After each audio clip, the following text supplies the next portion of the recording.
Welcome to Murf+E Unfiltered, Zero BS Biz Talk. I'm here today as your host, Kathleen Murphy, with my co-host, Hakim Lakhdar. How are you, Hakim? I'm doing well. So good to be here, Kathy. Thank you. Thank you. And you're coming to us today out of the Miami area, which is a lot of fun, It hence is. not being here in the studio. But thank you also for being my first Zoom guest, which is Oh, which I'm, is I'm rather thrilled. nice. Yeah, thank you. This opens up a whole new world of possibilities for me. So I appreciate you taking on this task of being that first guest. Yeah, it's exciting. Yes, it is. And today we're going to be talking about a rather exciting topic that I thought, based on the fact that we're both coaches and we coach leaders and people that are looking to us for support in a lot of different areas, but I'll just leave it at leaders for the sake of simplicity. And today we're going to be talking about a topic which was actually inspired by me in terms of choosing this a couple days ago. I was on a flight from LA back to Boston, and I was sitting next to a young woman who was in her senior year at the University of New Hampshire. Shout out to Andrea. And she said, could you or do you ever talk about on your shows the topic of confidence? And I said, well, I could. I haven't necessarily yet, but I'd love to do that because it's perfect because the person who's going to be my co-host could handle this topic really easily because this is probably something that we both, and I know we talk about this all the time with our own clients. So here we go. So a shout out to her. So imagine if confidence was sustainable and how our world might look if this was something that we could apply on a daily basis and professionally and personally.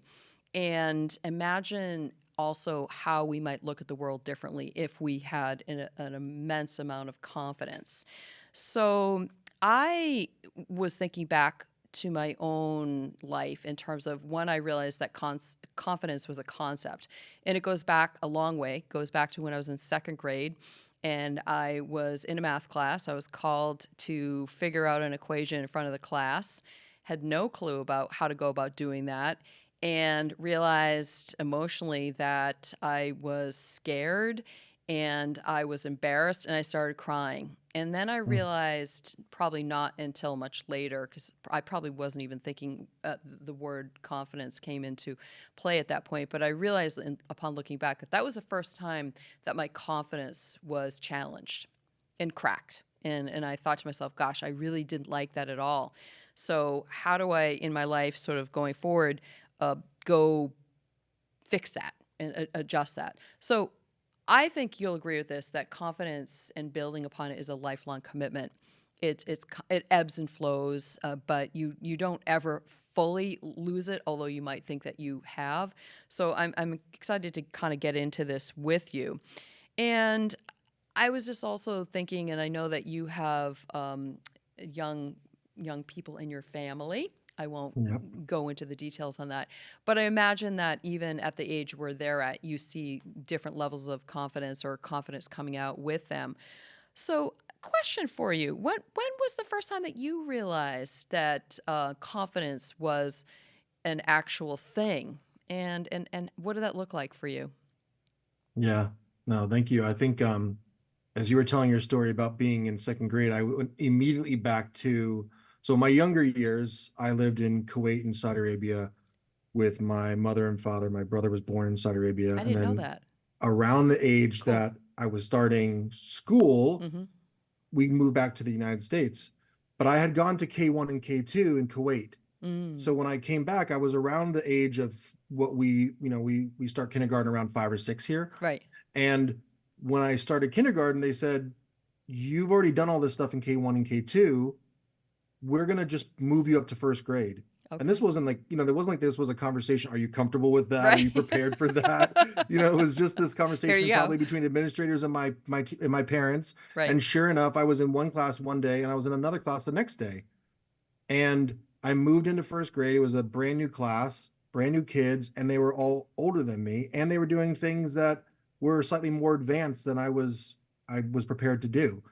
And I think that was the moment where I thought to myself, okay, so I could curl up into a ball and crawl under my desk and just stay there for the entire year, or I could figure out how to muster up the courage and confidence to know that I was capable of meeting this challenge.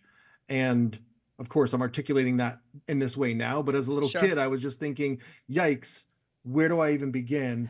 How am I going to do this? And I think that's where I had that first gut check moment of, wow, I don't know. I don't know if I should be here. I don't know if if I can handle this.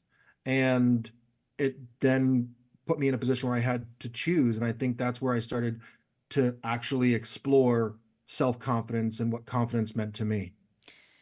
So, fast forward in time to where you are present day and think about this same concept of confidence in terms of professionally how you go about helping others. What do you think were some of the aspects that contributed to allowing you to feel that that was something that you could do on a regular basis and do exceptionally well? Yeah. So when I started my career in Washington, D.C. at the American Bar Association, I remember sitting down at the computer and writing my first professional email. I'm in Mm. the office, I'm writing to a colleague, and I remember myself like balking at that. I'm a skilled communicator, I'm comfortable communicating with people verbally, but to write to someone professionally where it could be interpreted differently, tone isn't really clear in an email. We all know the pitfalls of writing emails and how texts and email communication can be misinterpreted. Yes. There was a sort of like a real hesitation in me, and I realized, ooh, this is kind of uncomfortable. I need to really think about how I'm projecting confidence and I'm articulating myself in a way that is going to be received as intended by the person who gets this email. And then I started to see that I was not the only one who felt this way, that everybody struggled with this. Right. And not only do they struggle with it in terms of their written communication, they struggled with this in terms of like their in-person interactions as well, as Absolutely. leaders, as colleagues, as professionals, as peers. And when I started doing more of the professional development work that I was doing at the ABA, I noticed that people wanted to do sort of the high level, kind of like sexy professional development stuff, but then they also would revert back to, yeah, can I just ask you a question? Like in this particular situation, how would I exhibit confidence, or how could I communicate this confidently? And I Yes. realized that there was that need at a base level, sort of foundationally, to say, yeah, let's start with that, and then we can get into the more complex leadership issues. And that's where I thought, you know what, this is something that comes quite naturally to me, something that I've thought a lot about throughout my career. I've studied, I've researched, I've observed. I'm gonna be a resource for people in this area. I love that. What was your favorite aspect of helping someone increase their confidence? Do you have a certain maybe recollection of a particular person in mind? Yeah, it's a great question. I think when we're talking about confidence, what for me is really powerful is slowing everything down and actually learning first about where they think their confidence is lacking. And I say the word think intentionally. So Sure. where do you assume you're lacking that confidence? Because we may find it in other areas once we start to peel back some layers, as you Right. know. Yes. But then also asking the question, and why do you think that is? I mean, you were able to go quickly to your second grade self and being called up to do that math equation. I could go right back to being moved out of kindergarten into first grade. A lot of people don't take the time to reflect. Well, where is my lack of confidence coming from? I like that. Where did this begin? And I Hmm. love that journey. I love slowing things down and creating a space where we can actually reflect on that. And then we can start to understand why there might be a story of lack of confidence. And actually confidence is right there below the surface, but we just have to kind of uncover why there's this belief that there's a lack of confidence. Exactly. Good. I love that. So for me, in terms of personally appreciating what helped me to develop my own confidence, it really wasn't until I got to high school where I Mm. started to play sports that I had something to draw from, where I discovered that I was naturally gifted athletically. And so from that, I took that back to help me in other areas of my life. There was also a period of time in college where I had finally unlocked the equation to why was I struggling academically, or why did it seem so hard for me, even though I did well with looking at my grades and such. It was enormously difficult, and it was because I was dyslexic. So that kind Mm. of helped me to understand why there are certain areas also that were dinging my confidence just based on the fact that I struggled, and it would take down my confidence. But luckily, I also had friendships and family to draw upon, which before I got into the professional world helped me. But once I finally got into the professional world, I realized that I had just also had a natural gift of interacting with people, so that I could use and leverage that from a confidence perspective, because I just felt like that was easy. Whereas other people Mm. might say, oh, I can't get along with this person, or I don't know how to talk to this person, or I don't know how to do this with this person. I would always be able to figure out a way to either help them to look at the situation. And what I realized was that that was helping to build their confidence, but at the same time build mine as well, because Yeah. it was like a muscle, right? Or that Yeah. we're working out, and we're not having an atrophy because we're actually using it. So in terms of any kind of tricks or techniques that you might have, you mentioned a couple already. Slowing things down is one I really like that one. Being reflective. Do you have maybe another couple that you might want to share with us to help Yeah. increase somebody's confidence, independent of where you are in your, let's say, your journey of your life, whether it's personally or professionally? Yeah. I think for me, one of the things that I've always been really committed to is um, this sort of practice of consistent authenticity. Mm-hmm. Yes. When another very coachy way of saying that is to stand in your truth. You know what you're a stand for, know what you're a stand against. That ability to show up authentically and consistently do that allows you to not have to always figure out who you're going to be on any given day. And I think that contributes a lot to our lack of confidence of, okay, who do I need to be today Yes. versus who I know that I am. Yes. Takes a lot of And I talk, energy. it does take a lot of energy, and it creates a a a larger margin of error, if you will, right? I mean, if you Absolutely. if you choose to be a certain person or version of yourself today and it ends up not being the right version, Right. that's going to destroy your confidence Yes.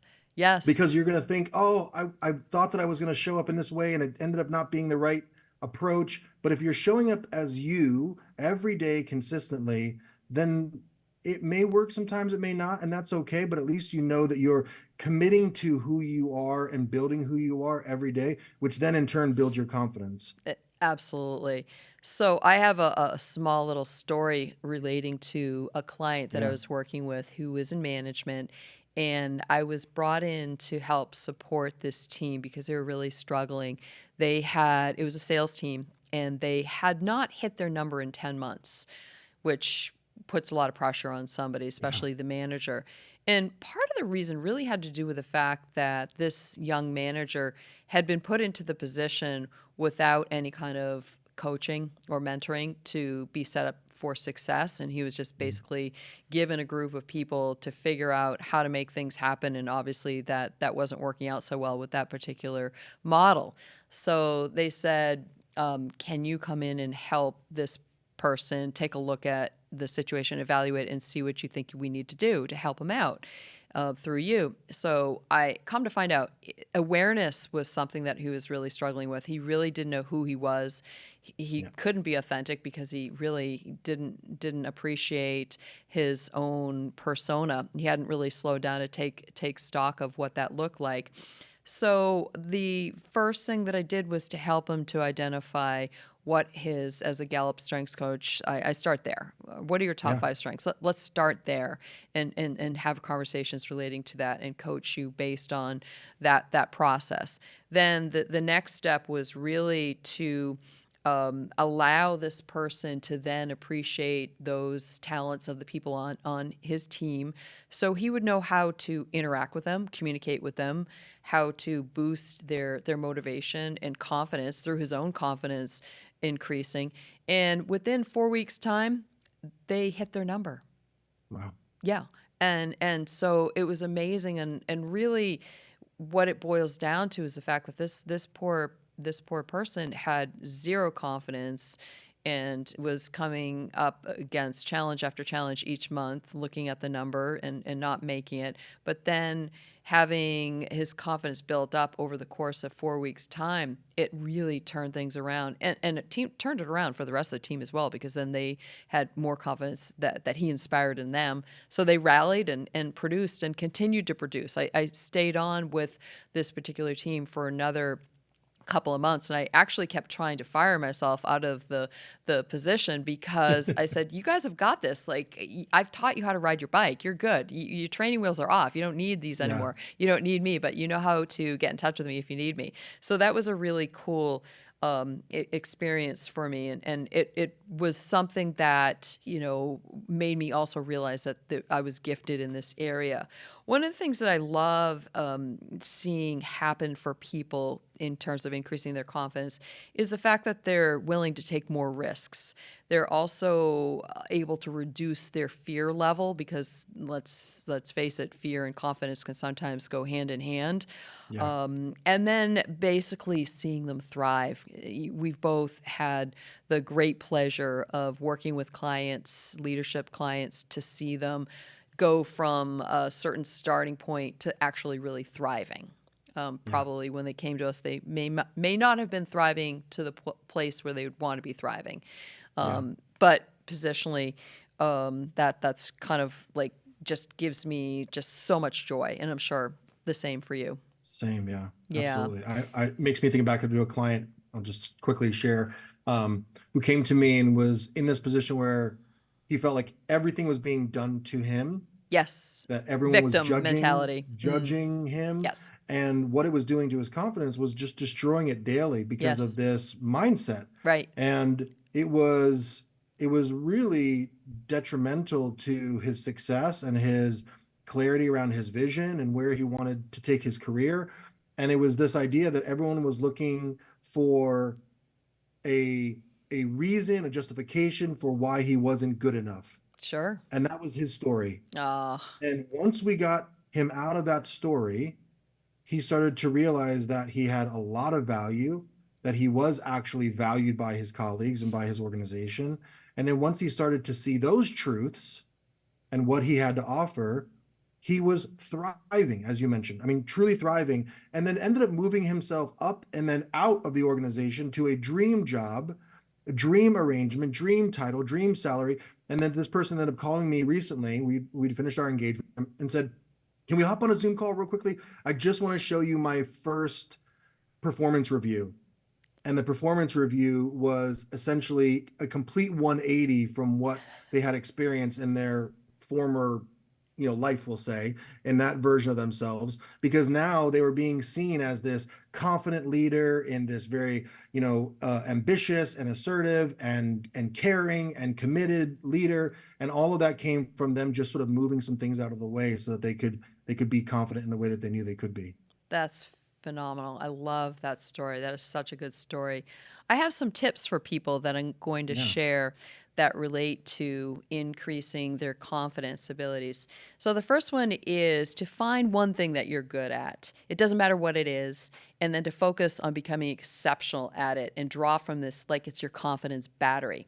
The second one is, I'm certain you are good at more than one thing. However, do you know what your top talents are? When I found out what mine were, it was a liberating day and allowed me to finally be able to focus on what I was good at versus focusing on trying to fix or become better at things I did not have a talent for. The third one is to visualize yourself in a happy place or time in your life and consider the factors which contributed to this experience. And then can you repeat aspects of this? So those are 3 of the 6 tips that I'm going to be sharing. Do you have a couple more to slide in before I I do. go into the 4 to 6 tips? I do. So it's funny because as I was thinking about this ahead of time, knowing that we would be talking about this topic, one of the things that kept coming up to me, and then you just touched on it, was dreaming Mm, and dreaming big. yes. And this in the context of visualizing success, Yes. but allowing yourself to dream and dream often and to enjoy it and to experience it and feel it and taste it and see it, and allow yourself to realize that you're capable of having those dreams because you're capable of having those things that you dream about. That's right.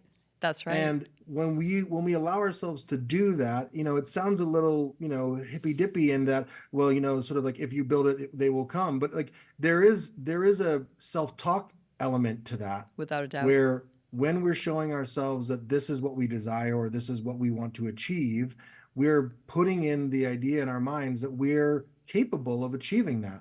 W- And w- that builds our confidence.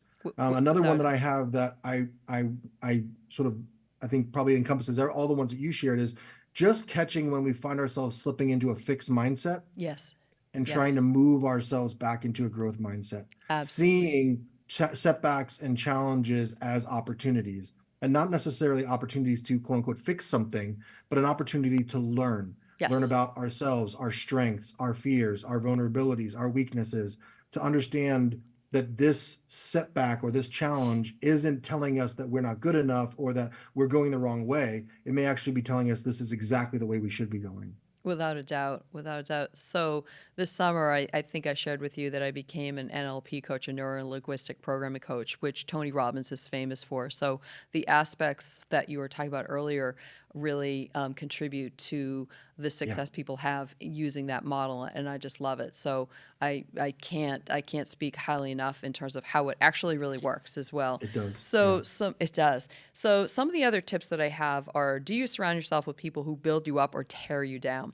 Or perhaps as a mix. What if you could edit some of the people out who chip away at your confidence? I don't subscribe to someone saying this is impossible. It might be harder to accomplish, but it will be worth achieving. So I'm always focused on, well, let's just figure out a different way. A friend of mine and a former guest, Lori Eckler, was saying, she likes the saying, everything is figure outable. So I like that. The Love next that. one is seek out one person who can be your confidence champion. This person is someone who never lets you down and always helps to build you back up in your confidence during times you might be struggling on your own to do so. And the last one is commit to embracing that you need to continuously work on your confidence. As like a vine, it can wither without care. And so I think that's obviously very true. And what are some of your thoughts in terms of maybe seeing some of the tips that I talked about or that you suggested earlier, kind of like in practice as we're winding down here? Any kind Y- of like last thoughts? Yeah, I think that you alluded to this when we first started the conversation, which is this is an ongoing process. That I think a lot of people think like, okay, well, how do I just flip the switch on confidence? And it's really not about that, unfortunately. I tell my clients this all the time. This work, it's a mountain with no top, right? I mean, like you keep climbing, you I keep like climbing. that If you one. think if you think you've gotten there, Yes. you need to keep climbing because this is an ongoing process. And the reason why I love this topic today so much, Kathy, is because you may be aware or maybe not as aware of my three C's: clarity, confidence, and compassion. No, And I that's didn't know that's that. Oh, yeah, so that's how I support leaders to lead themselves and others effectively with clarity, confidence, and compassion. And if I can, I would add clarity, and I have clarity before confidence because getting clear on all the things that we desire, expectations, our communications, our vision, our plans, our goals, whatever it is that we've talked about in this conversation, being clear on that will lead to you then being more confident about your approach to those things and how you show up, each day with those things in mind, with an understanding because it's clear in your head and it's clear for others around you as well. So I think clarity is a really big piece of that confidence equation too. I love that. I love that. So just a few closing thoughts here. I'm going to just also share with you and others.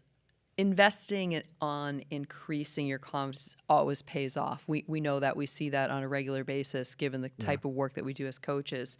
And you can always restore and increase your confidence. As you said, the mountaintop in our world doesn't really exist. You just keep climbing.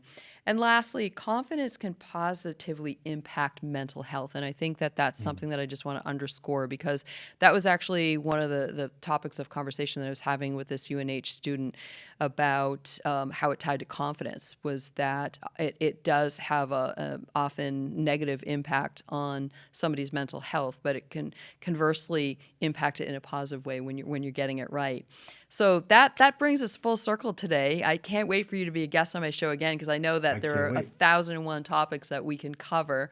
So I appreciate you being here today. And thank you, everybody, for coming to see us on Murf+E Unfiltered, Zero BS Biz Talk. Come see us again. We'll have many fine topics to cover. And have a great day, everybody.